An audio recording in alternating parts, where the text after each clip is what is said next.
Proteins are heteropolymers containing strings of amino acids. Biologists describe the protein structure at 4 levels. Primary structure. It is linear structure of protein. The left end represented by the first amino acid and the right end represented by the last amino acid. The first amino acid is also called as N-terminal amino acid. The last amino acid is called the C-terminal amino acid. Secondary structure. The linear protein thread is folded in the form of a helix, similar to a revolving staircase. In proteins, only right-handed helices are observed. Tertiary structure. The long protein chain is also folded upon itself like a hollow Wallen ball, giving rise to the tertiary structure. This gives us a three-dimensional view of a protein. Tertiary structure is absolutely necessary for the many biological activities of proteins. Quaternary structure. Some proteins are an assembly of more than one polypeptide or subunits. The manner in which these individual folded polypeptides or subunits are arranged with respect to each other, e.g., linear string of spheres, spheres arranged one upon each other in the form of a cube or plate, etc., is the architecture of a protein, otherwise called the quaternary structure of a protein. E.g., adult human hemoglobin consists of 4 subunits. 2 of these are identical to each other. Hence, 2 subunits of alpha type and 2 subunits of beta type together constitute the human hemoglobin, HB. There is an image in the content here, 1.jpg. Nature of bond linking monomers in a polymer. In a polypeptide or a protein, amino acids are linked by a peptide bond which is formed when the carboxyl COOH group of one amino acid reacts with the amino NH2 group of the next amino acid with the elimination of a water moiety. The process is called dehydration. In a polysaccharide, the individual monosaccharides are linked by a glycosidic bond. This bond is also formed by dehydration. This bond is formed between 2 carbon atoms of 2 adjacent monosaccharides. In a nucleic acid, a phosphate moiety links the 3 carbon of one sugar of one nucleotide to the 5 carbon of the sugar of the succeeding nucleotide.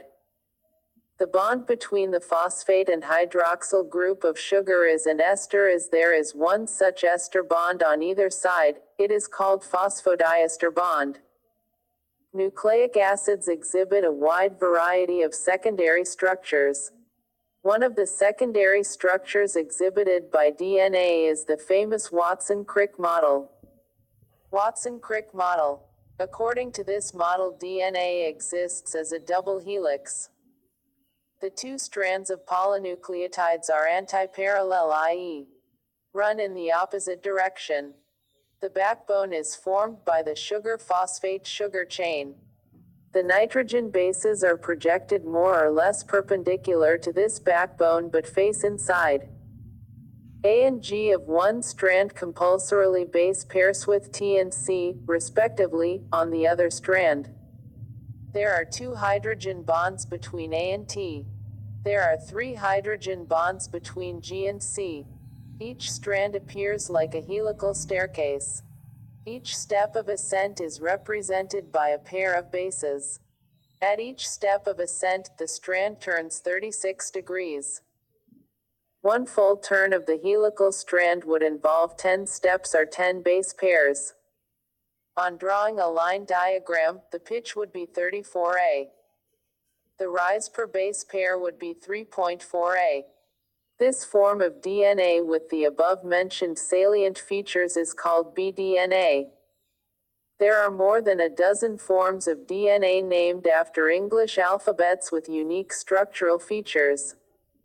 There is an image in the content here, 1.jpg. Dynamic state of body constituents, concept of metabolism. Living organisms contain thousands of organic compounds.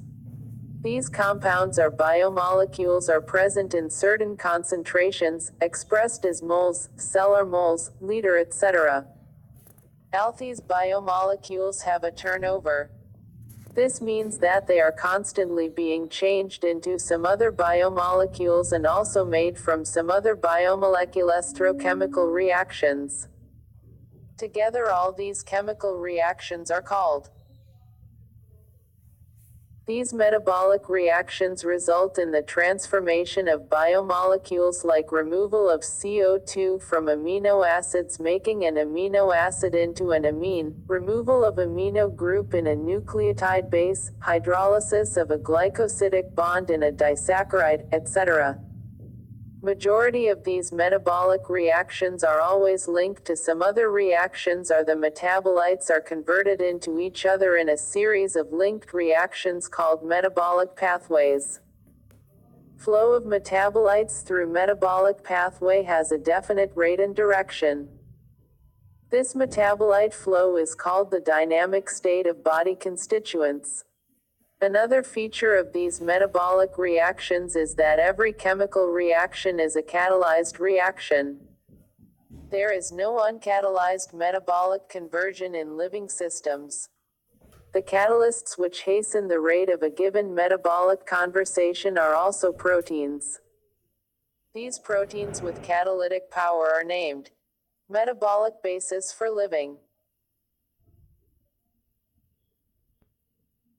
Metabolic pathways can lead to a more complex structure from a simpler structure. For example, acetic acid becomes cholesterol equals anabolic pathways, or lead to a simpler structure from a complex structure. For example, glucose becomes lactic acid in our skeletal muscle equals catabolic pathways. Anabolic pathways, as expected, consume energy, while catabolic pathways lead to the release of energy, which is stored in the form of chemical bonds in ATP, adenosine triphosphate. The living state. Many chemical compounds or metabolites, or biomolecules, are present at concentrations characteristic of each of them. E.g.,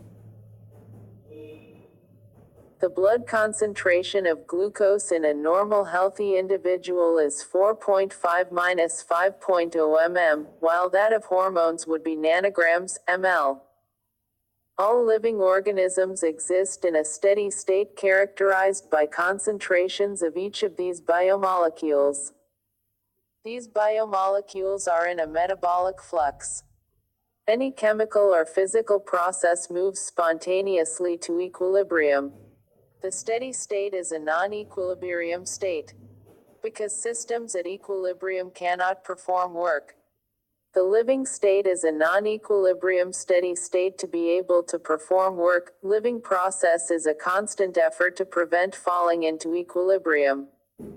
This is achieved by energy input. Metabolism provides a mechanism for the production of energy. Hence the living state and metabolism are synonymous. Without metabolism there cannot be a living state. Enzymes. Almost all enzymes are proteins. There are some nucleic acids that behave like enzymes. These are called ribozymes. An enzyme, like any protein, has a primary structure, secondary and the tertiary structure. In tertiary structure, the backbone of the protein chain folds upon itself, the chain crisscrosses itself and hence, many crevices or pockets are made. One such pocket is the active site.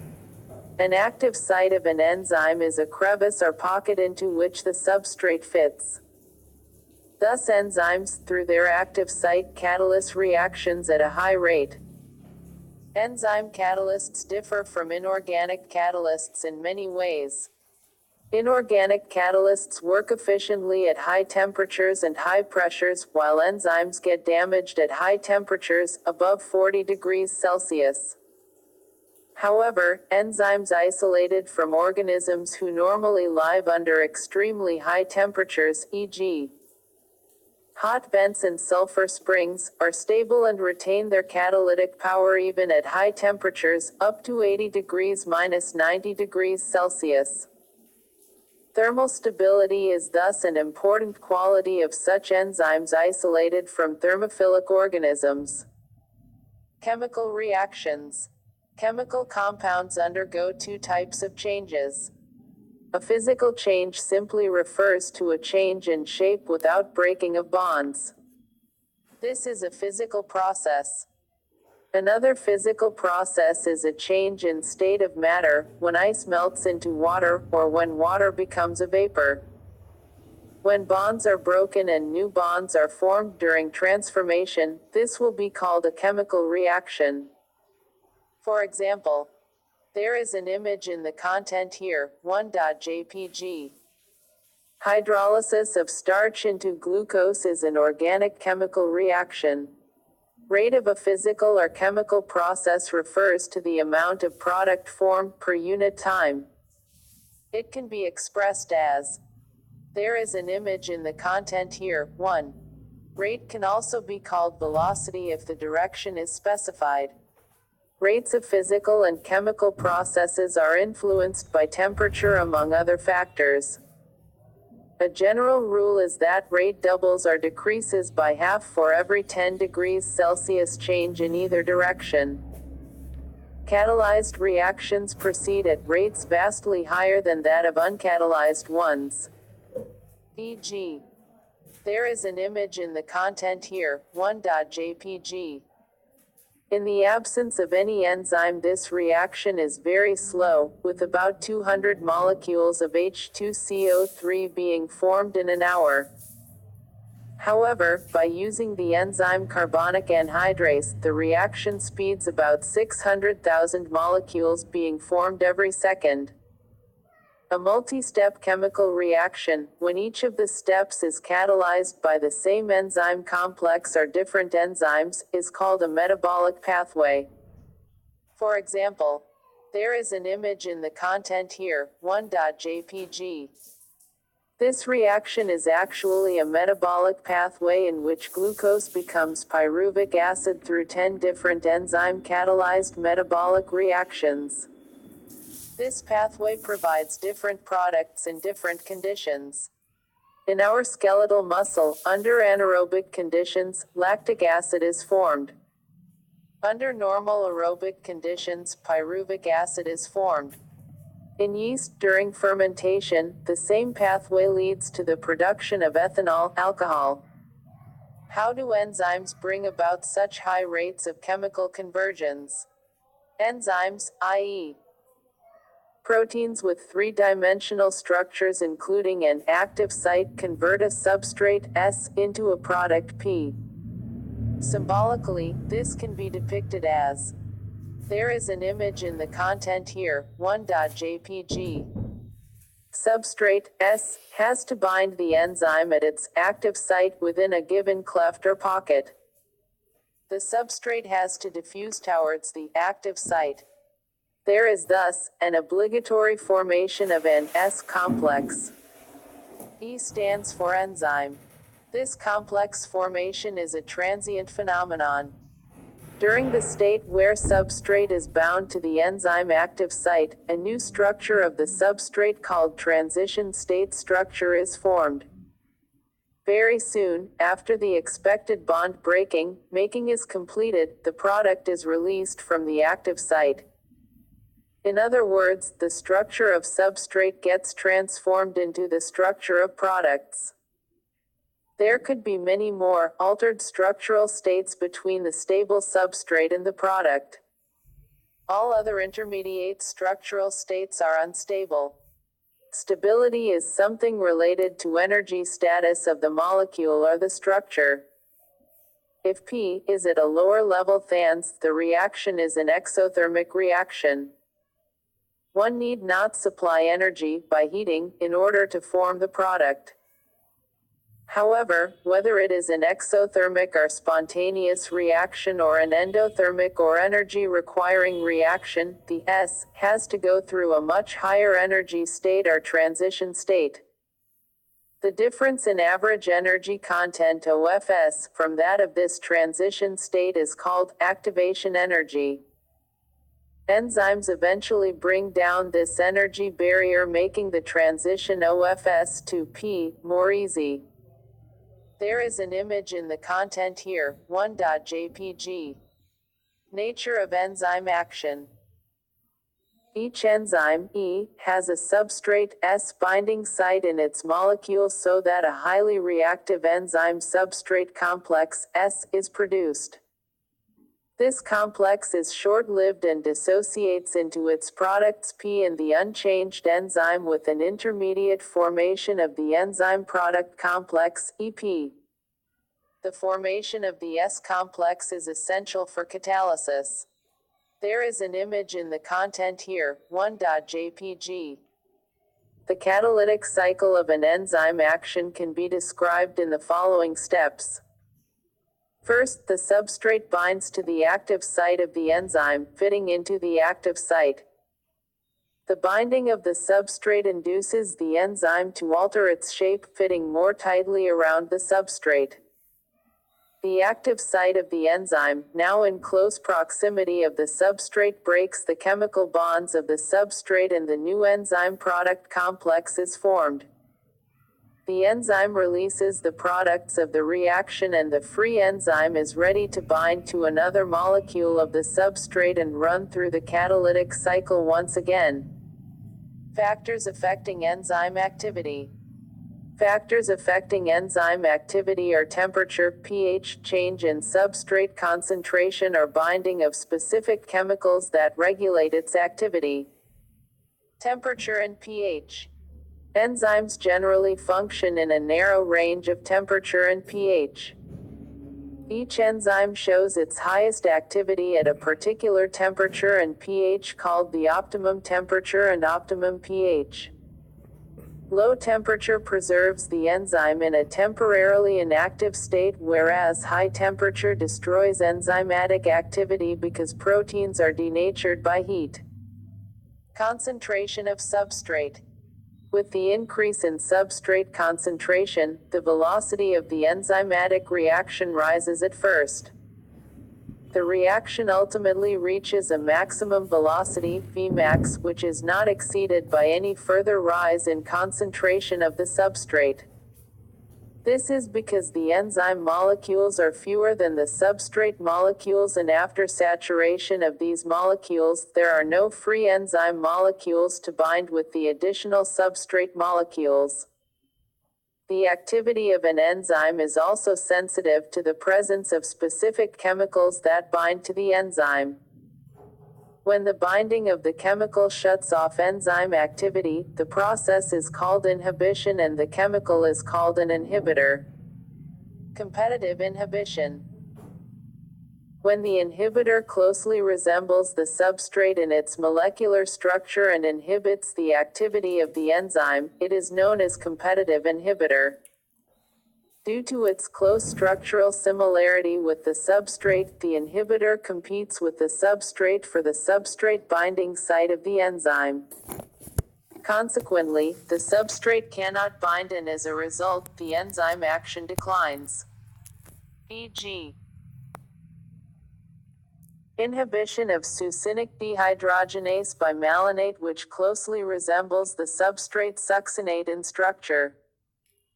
Such competitive inhibitors are often used in the control of bacterial pathogens. There is an image in the content here, 1.jpg. Classification and nomenclature of enzymes. Enzymes are divided into 6 classes, each with 4-13 subclasses and named accordingly by a 4-digit number. Oxidoreductases, dehydrogenases, enzymes which catalyze oxidoreduction between two substrates S and S, e.g. Transferases, enzymes catalyzing a transfer of a group, G, other than hydrogen, between a pair of substrate S and S, e.g. Hydrolases, enzymes catalyzing hydrolysis of ester, ether, peptide, glycosidic, CC, C-halide or PN bonds. Lyases, enzymes that catalyze removal of groups from substrates by mechanisms other than hydrolysis, leaving double bonds.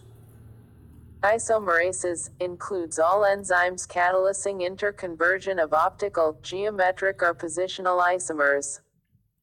Ligases, enzymes catalyzing the linking together of two compounds, e.g. enzymes which catalyze joining of CO, CS, CN, PO, etc. Bonds. Cofactors. Enzymes are composed of one or several polypeptide chains. However, there are a number of cases in which non-protein constituents called cofactors are bound to the enzyme to make the enzyme catalytically active. In these instances, the protein portion of the enzymes is called the apoenzyme. Three kinds of cofactors may be identified: prosthetic groups, coenzymes, and metal ions. Prosthetic groups are organic compounds and are distinguished from other cofactors in that they are tightly bound to the apoenzyme. For example, in peroxidase and catalase, which catalyze the breakdown of hydrogen peroxide to water and oxygen, heme is the prosthetic group and it is a part of the active site of the enzyme. Coenzymes are also organic compounds, but their association with the apoenzyme is only transient, usually occurring during the course of catalysis.